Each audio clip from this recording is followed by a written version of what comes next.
โอ้เป็นตะแพงมันเด้เนาะมันคือมาเหตุทางต่ำแท้สบายดีเด้อพ่อแม่พี่น้องมื้อนี้บ่พรก็สิหาปั่นรถถีบเล่นเนาะทุกคนป้าโตเนาะเบิ่งแหน่หะอยู่เดินบ้านเดินหยังทางเข้าหมู่บ้านอยู่ไทยนี่เขาเจ้าก็เฮ็ดทางยางเนาะทุกคนเนาะโอ้ผู้เขาเฮ็ดคักได้ทุกคนผู้มีคลองนอกคลองน้ำเนาะมึงนี่ฮะตัวทุกคนประเทศไทยเจริญแห้งอะไรได้เบิ่งมันเขาเฮ็ดกำแพงแบบกั้นแบบว่าที่อยู่ไผที่อยู่มันเนาะทุกคนเนาะเนาะประเทศไทยมาถึงขนาดนี้แล้วเนาะทุกคนเนาะปุ๊เฮ็ดทางยางเข้าในหมู่บ้านผู้บ้านข่อยบ่มีเดี๋ยวนี้น่ะทุกคนเอ้ยนี่ข่อยสิให้เบิ่งต้นนี่มันคือต้นหยังทุกคนนี่ดอกมันงามเด้นี่เนาะ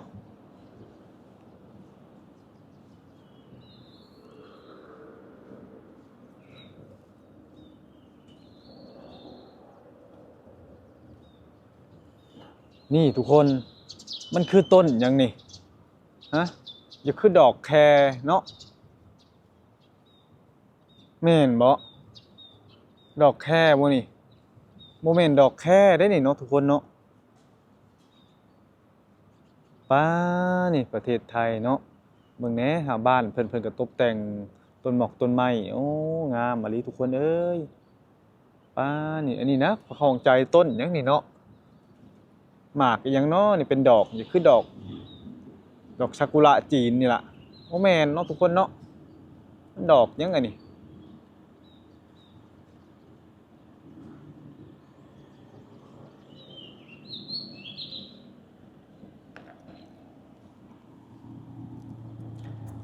นี่ทุกคนเนาะประเทศไทยนี่เขาเจ้าสิแบบว่ามีทั้งถิ่มของเสียแบบนี้ทุกหมู่บ้านเนาะทุกคนเนาะโอ้แล้วข่อยเห็นน่ะมันมีคนมาเก็บอีกได้ทุกคนเด้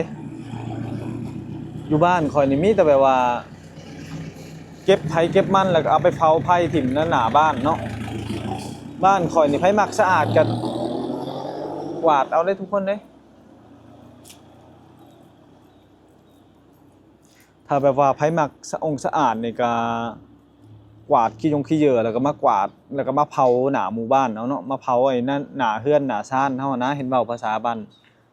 นอกลาวๆก็เนาะมากวาดแล้วก็มาจูดแถวหน้าบ้านคือว่าแล้วอยู่ไทยเนาะมันบ่มีแล้วแบบนั้นมีแต่ปูนมีแต่คอนกรีตอีหยังเนาะโอ้โตประเทศไทยเฮ็ดคักอะลีทางทางนี่ก็เป็นคอนกรีตแล้วก็เป็นเฮ็ดทางยางเนาะ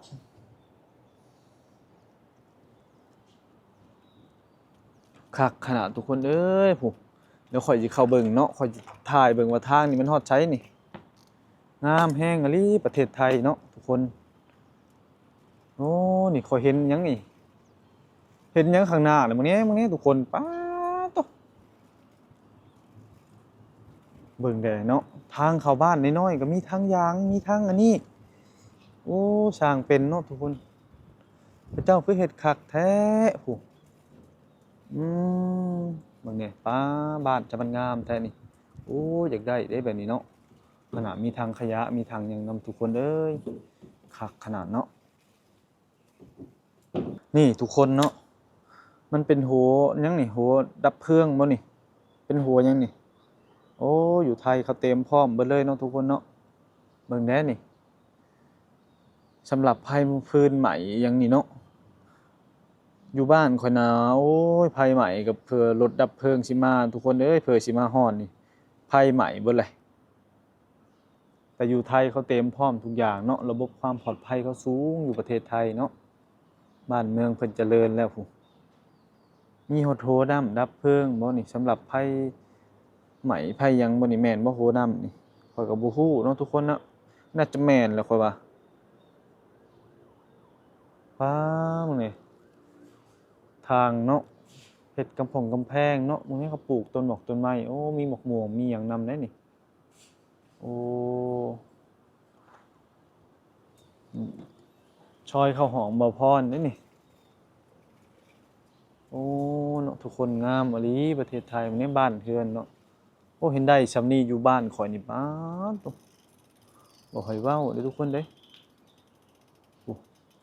บ้านงามอะลีบ้างมีถังขยะอันนี้ให้ทิ่มทุกบ้านอันนี้เพิ่นชะวัดงามกว่าประเทศไทยนี่โอ้อยู่พุ่นมีต้นพร้าวต้นหยังหลายๆเนาะโตทุกคนงามอะลีมีแต่บ้านหลังงามๆโอ้ประเทศไทยเนาะทุกคนมื้อนี้คือสิครึมๆว่าฝนสิตกบ่น้อมื้อนี้เนาะแดดแบบบ่แดดปานใดนะสีครึมๆฝนสิตกบ่จ้ากรุงเทพนี่เนาะย่านฝนสิตกอยู่เด้อพ่อแม่พี่น้องไอ้มื้อนี้ตกก็ดีเด้อเขามักได้ฝนตกนะแต่อย่าตกนานเกินก็บ่มักปานใดเบิ่งแดดนี่ทุกคนทางประเทศไทยเด้อนี่เด้อเนาะทางเข้าหมู่บ้านประเทศไทยมาเบิ่งเอาเด้อทุกคนนี่ป๊าดโตสว่างงามแท้ปุ๊เป็นทางคอนกรีตอ่อนฮอกถนนใหญ่บ่ได้ทุกคนเด้สว่างงามแฮงแท้นี่ฮู้ทุกคนทางข้างบนน่ะมีเป็นสะพานรถแล่นได้นี่สวัสดงามจ้อโอ้ยพวกเนี่ยฮะประเทศไทยสร้างได้หลายๆพวกข้างบนน่ะเนาะ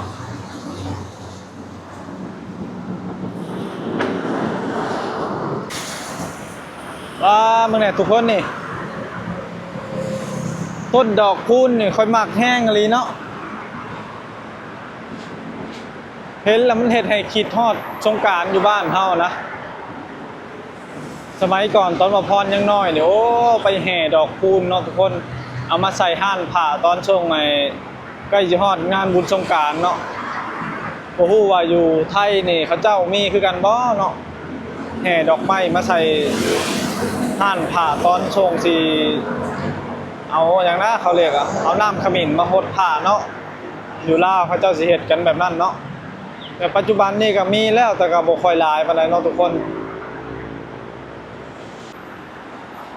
เนี่ยต้นนี่แห้งดกเนาะทางฝั่งไทยนี่ส่วนมากก็สิปลูกต้นดอกคูณอยู่หน้าบ้านเนาะทุกคนเนาะงามได้เพราะว่ามันบ่งบอกถึงเอกลักษณ์อีกอย่างหนึ่งคือกันเนาะช่วงกอกสงกรานต์นะแม่คือแบบว่ามันมีดอกคูณแบบนี้เนาะทุกคนเนาะมันสิงามได้เพราะว่าใกล้ชอดดอกสงกรานต์แล้วก็ดอกคูณมันสิเบ่งบานเนาะทุกคนเนี่ยอยู่รถอยู่ไทยซะก็วิ่งหลายก็เนาะเบิ่งแน่สะพานอยู่ข้างบนนะตกเนาะคอยให้อยู่จากให้บ้านเกิดเมืองนอนเขามีแบบนี้เด้ตรงนี้รถนะทุกคนอยู่ไทยเนี่ยเจริญแห้งอะไรเนาะรถแล่นทางเส้นใหญ่ๆนะโอ้รถเมล์สำคัญงามแท้นี่อยู่ไทยมีแต่รถคันหรูๆเนาะทุกคนเนาะรถเก๋งรถยังมีแต่คันงามๆได้นี่เบิ่งแน่ทางอยู่เทิงนี่เนาะตรงนั้นมีรถทางแล่นอยู่เทิงนี่บ่พรก็หาก็เห็นเบิ่งเสามันน่ะทำใหญ่นี่โคตรงามเลยทุกคนเอ้ยนี่ทุกคนหมอพรย่างไปย่างมาหมอพรเห็นหางนกเนาะโอ้นอกทุกคนมึงแน่นี่นกประเทศไทยมันเห็นหางต่ำๆทุกคนเบิ่งแน่แล้วหมอพรสิเบิ่งเด้อมันมีไข่มันบ่นี่แต่หมอพรก็บ่เฮ็ดหยังมันดอกเนาะทุกคนเนาะโอ้หางนกอยู่ไทยมันมีแบบซี่เนาะทุกคน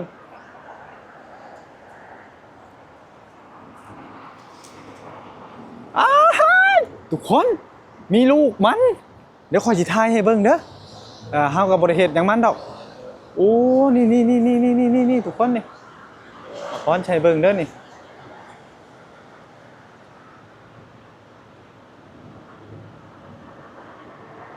แป๊บนึงเด้อ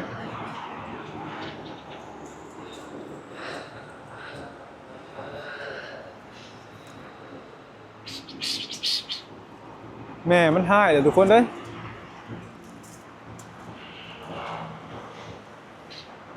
เห็นบ่ทุกคนลูกมันเป็นตะแพงอะลีเนาะนกน้อยเนาะทุกคนเนาะ สร้างเป็นนรกอยู่ไทยเฮ็ดทางต่ำๆทุกคนปลาตัวทุกคนโอ้เป็นตะแพงมันเด้เนาะมันคือมาเฮ็ดทางต่ำแท้มันบ่ย่านคนบ่เนาะทุกคนเนาะโอ้เนาะอยู่ไทยนี่สร้างมีหางนกเนาะทุกคนโอ้หางนกใช้ประเทศต่ำๆทุกคนนี่เนาะทุกคนเนาะถ้าเป็นอยู่ประเทศบ่าวพรนี่เช็ดคนนะแบบนี้เนาะถ้าอยู่บ้านบ่าวพรนี่โอ้ยเนาะเช็ดทั้งแม่ทั้งลูกแบบนี้นะเนาะลูกมันก็เอาไปเลี้ยงแม่มันก็เอาดังกระติก